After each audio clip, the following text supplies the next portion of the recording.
In this tutorial, we will go over how to set up collection work lists. In order to understand how to set them up, you need to understand what you're looking for.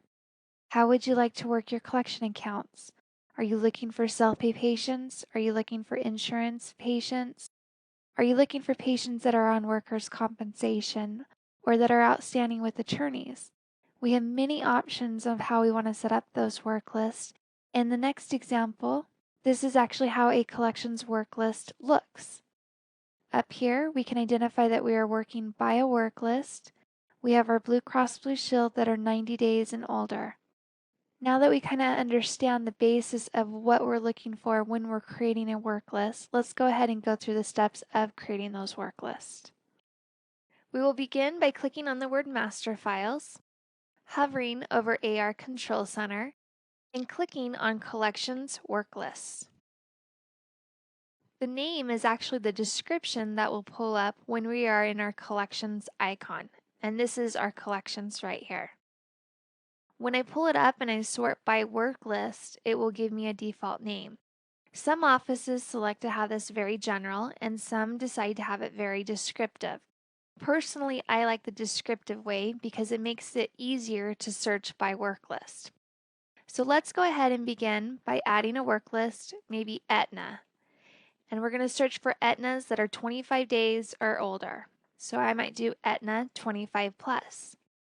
We will next move over to our collector field, and then we can associate a collector with it. At this level, we want to indicate what balances we're looking for. Are we searching for family portions or insurance portions? Because I have indicated Aetna here, I want to go ahead and select my insurance. If I wanted both to pull in, I can do my either option. Days past due will search for a patient's account and how old their account is. And so if it's 25 days past due, it would be pulled into here. If we're looking for all, it would be from the day that you first added their account into the software and that they had an outstanding balance on it. Or we have a free text field here where we can indicate any days up to 999. Do you remember in our system defaults how we defaulted our 25, 35, 45, and 55 days?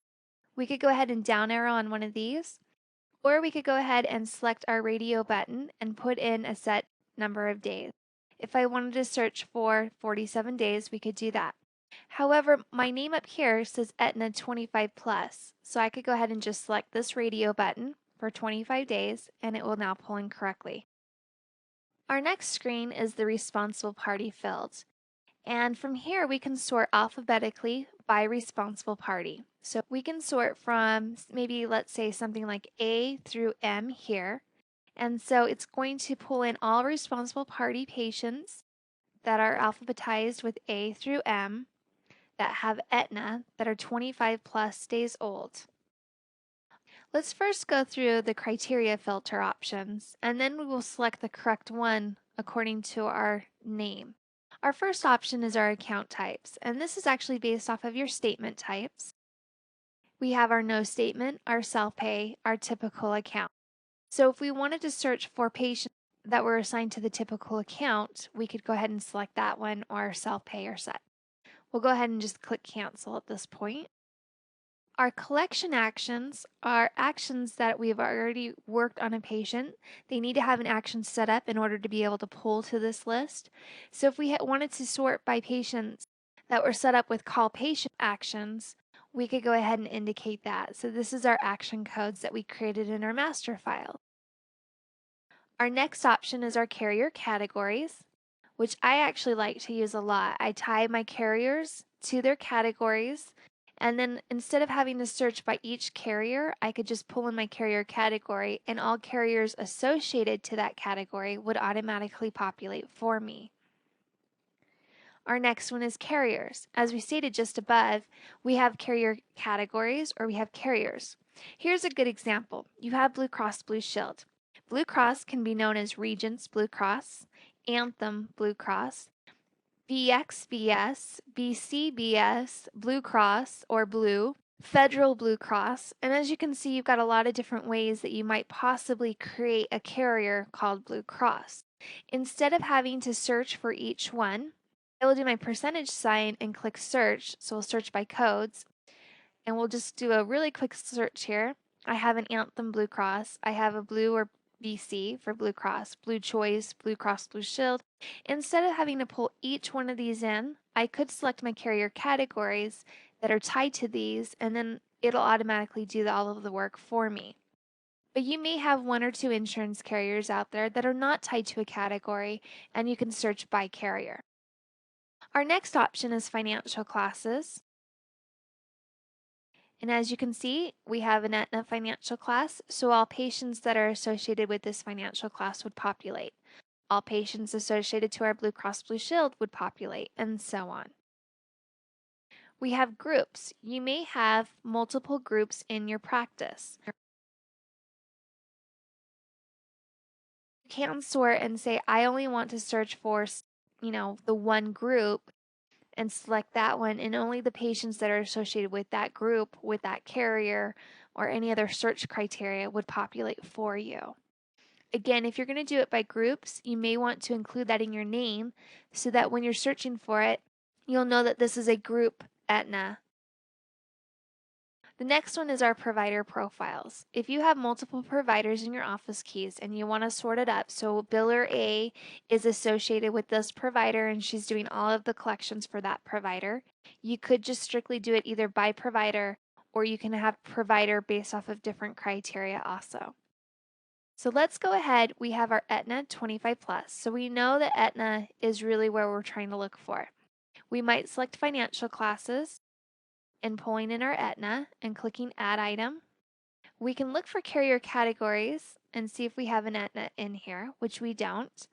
So at this level, we could either leave it default to just financial classes, which means any patient who is associated with Aetna through a financial class Aetna can populate. To be doubly secure, we could also pull up our carrier. We could look for our Aetna,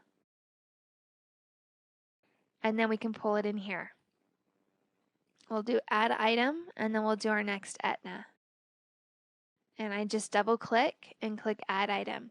So now the software is going to look for all carriers, Aetna 03 and Aetna, and my financial class, and any patients tied to that would now populate. I'm going to save this. Once I save that, it now pulls over into my work list category. The way the work lists work, it's based off of the hierarchy. So right now I have my Blue Cross Blue Shield 25 plus. All patients associated to my Blue Cross Blue Shield will not trickle down into my next columns here. So what we're saying here is that we want to make sure that our oldest accounts are worked at the top. In fact, in order to show this more accurately, I'm just going to do one more called Blue Cross Blue Shield 90 plus. I'm going to do insurance. I'm going to do a free date range 90 days. And I'm just going to do my carrier categories of Blue Cross, add my item, and I'm going to save it. Currently, it pulls it down to the bottom, which if this were the case, my Blue Cross 25 plus would populate, which is 25 days and older. So if I left this sorted the way it is, I actually would never get any patients in my Blue Cross Blue Shield 90 days, because my patients will actually never trickle down into my 90 because it'll always be pulled to my 25. If I wanted this to work accordingly, I would actually click on my Blue Cross Blue Shield 90 and I would move it up to the top. In fact, the way I normally train this is that the oldest items go to the top and then the next oldest and so on. So we have our Aetna 25. We may want to move that to there. We have our self-pay 55. We want to make that underneath that. And then all other accounts, I usually suggest having one just generic lump sum account that will pull anything that doesn't get caught into any of these trickle down features. And we will go ahead and click our save button to save this format. So currently what this is going to search for is any Blue Cross Blue Shield patients that are 90 days and older. If they do not get caught in this work list, they'll pull to any patients that are self-pay at 55 days or older. At this level, any patients that are at 25 days or older for Blue Cross Blue Shield, Aetna 25 plus, and then all other accounts will get dropped into this work list. Once we save this, we will now need to go and recalculate our collections work list in order for these to now be effective. To do that, we will click on our word modules. We will go to AR Control Center, and we will click on Recalculate Collections Work List. If this is grayed out, it means that you are tied to a CBO office key. If you do not have access to a CBO office key, please follow up with your office support and request that they recalculate your collections work list. From here, I'm just going to click my recalculate button. It's going to tell me everything was recalculated, and now I can go ahead and click OK. I can close this screen, and from here, I can now either click on my collections icon, or I can go to Modules, AR Control Center, Collections. So either way you'd like to access it, you can.